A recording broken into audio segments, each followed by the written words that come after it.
Today we're going to just talk about ketones as brain fuel. So ketones as fuel for the brain.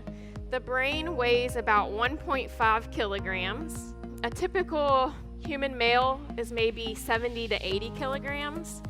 So that would be about 1 to 2% of his body weight. So that's not a lot. So the brain is about 1 to 2% of your body weight. It consumes 100 to 150 grams of glucose at rest per day. And it consumes 20% of your VO2 at rest. So that means the energy demands at rest that your body has, 20% of it is from your brain. So even though it only weighs 1 to 2%, it demands 20% of your energy needs. So it's a very needy tissue. So during starvation, how does this needy tissue survive? Well, whenever you're not keto adapted, your brain is fueled by glucose, pretty much, 100% glucose, pretty much. And so whenever let's say you went to starvation or prolonged fasting, you're going to start depleting your glucose stores, glycogen in your liver and your muscles.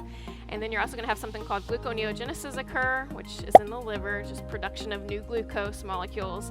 And so gluconeogenesis can supply 17 to 32 grams of glucose per day. Your brain needs at least 100 grams of glucose. And then your glycogen stores will deplete and to supply the rest so that you can survive maybe 10 days if your brain just used glucose. Luckily, our brains can use ketones as well. So we can't use fat for our brains directly, but fat can be broken down and then ketones can be used, and the liver can produce up to 150 grams of ketones per day. So that's going to help really supply the brain in times of starvation and allow you to survive up to 73 days versus 10 days and hopefully find some food. Ketones are also neuroprotective. They provide energy. They're a direct energy molecule. And then also they stimulate the increase of machinery that produces energy, like mitochondria. So they provide energy in multiple ways.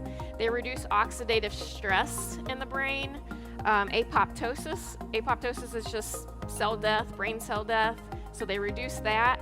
And then they also increase cerebral blood flow. So the blood flow going to the brain, which is good because that provides more nutrients to the brain and then gets rid of waste products, which helps fuel the brain.